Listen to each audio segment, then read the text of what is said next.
Welcome back to the Mic Check Podcast. You're now in the booth with Q. Today's topic we're going to be talking about is going to be Ryan Garcia's comeback victory over Oscar Duarte.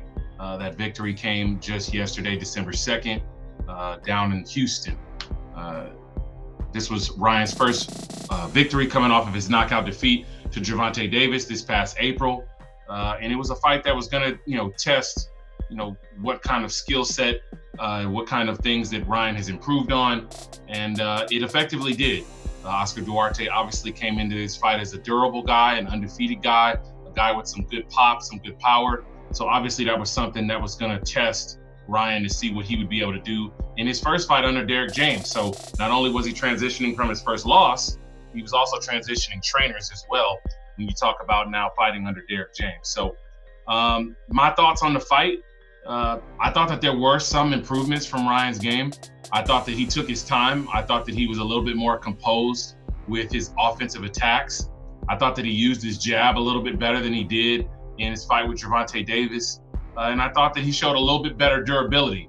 While Oscar Duarte is not nearly the puncher that Gervonta Davis is, as far as punch selection, as far as punch placement, Oscar can crack, Oscar can punch, and you could hear it throughout the fight that I watched live on DAZN last night. So I was impressed there. Ryan still shows some deficiencies when it comes to his defense, when it comes to his feet and his head movement. It seems like Ryan pretty much just resulted in trying to use what he was deeming to be his version of the shoulder roll. That's what he tried to use, and it wasn't nearly as effective as I'm sure he would have hoped. He got clipped a few times. He was never really hurt to a point where you thought that the fight would possibly get stopped or that he would get dropped, but he did get hit clean a few times, and he still has that bad habit of going back and forth in straight lines, whether he's attacking or retreating. He doesn't seem to be able to duck and slide out of the way to the left or to the right. He seems to try to retreat in straight lines. And against really, really good elite level boxers, those kinds of mistakes and those kinds of tendencies get picked up on really quick, and they can cost you in big fights. So Ryan knocks out Oscar Duarte in 8 rounds. That's pretty much what I would have expected. I thought he might have been able to do it a little bit sooner just because this is a guy in Oscar Duarte who's never had a big fight above 135. This is certainly his biggest test of his career when you talk about Oscar Duarte. So coming into the fight, I kind of expected that Ryan would feel comfortable with the occasion and Oscar would not, and that would play a role in maybe kind of using some of his energy reserves from all the nervous energy. But Oscar seemed to be really comfortable in there for the most part, and I was really surprised at how many fans were there to support Oscar. I mean, every time he landed, you could hear that the crowd was vehemently cheering for him. And for a guy who's as popular as Ryan, I know that was a unique experience because typically, outside of the tank fight, he's been the guy that's bringing all the fans to the fight. He's been the guy that's the headline act, that's bringing the attraction, bringing everything, as far as the fans fare to the fight. So being in what was probably a 50-50, if not, swung more into Oscar Duarte's favor when you talk about fan support, I thought that this was a solid victory for Ryan. And hopefully they build from here. The one unfortunate thing was that the fight was at 143 pounds. A lot of us were under the impression that it was going to be 140 pounds, and Oscar Duarte was already coming up from 135 to 140. So to then have it at a catch weight between 140 and 147 kind of put a little bit of a damper on the quality of this victory, because you're talking about pulling a guy up not only a full weight class, but a weight class and a half almost.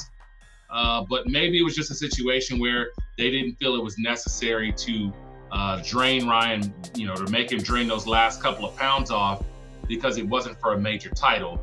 And we all know that Ryan doesn't really have an affinity for belts, which then leads to our next conversation about what he's going to do next. But if I had to guess, I don't think that, he's beholden to any specific belt. He did say after the fight he wants to fight Rolly, but I don't necessarily think that that's going to correlate directly to the belt, because the belt is tied up now. Rolly can't fight for it unless he's going to fight Ohara Davies, who was supposed to be on the undercard of Ryan's fight last night. Ohara Davies was supposed to be fighting Ismael Barroso, but Davies had some visa issues, so Oscar did announce, I think 2 days ago, that Oscar De La Hoya I'm talking about, he did announce that they're going to reschedule that fight for another card. Possibly it could be the the Munguia John Ryder fight card that they're planning in January. They announced that during the fight, and that's something that we'll talk about in a different video. I think one of the better fights at 168 that can be made. But maybe, Ismael Barroso and O'Hara Davies fight for the WBA title, and Golden Boy is able to finagle some kind of a deal to get Rolly Romero to come over and fight Ryan Garcia, and then the winners meet for the WBA title, if Ryan even cares about the belt. Obviously, if he wants the belt, he'd have to make 140, but maybe he doesn't really care about it. Maybe he's just looking for the money fights. Guys that Ryan could fight next. Rolly is a guy he could fight next because of the kind of the gray area that the PBC is in right now, not really having any, locked in dates because they're kind of transitioning from one broadcaster potentially to another. But the other issues, or not issues, the other options, I should say, that are obvious are going to be Devin Haney. He's a guy that's sitting right there, or Regis Prograis. Those two guys are going to be fighting this coming Saturday, just about 6 days from now. So, the winner of that fight is going to be on the same platform. They're going to have a title in the 140-pound division. And that's a big fight either way, whether you talk about Ryan versus Devin, which obviously is the bigger fight, the two more popular guys, or even if you talk about Ryan fighting Regis Prograis if he happens to beat Devin Haney. I think that's an awesome fight as well. And I would give Ryan full credit if he's able to make that 140-pound weight division, fight Regis Prograis, and regardless of what happens in the fight, I think he deserves credit for taking that fight, just like I'm giving Devin Haney credit for taking that fight in his first fight up at 140 pounds. So you guys let me know what you thought about Ryan Garcia's comeback victory over Oscar Duarte down in the comments section. Make sure that you like, share, and subscribe to our channel. Thank you guys for this continued support as always, and we'll make sure that we see you guys on the next video. Peace.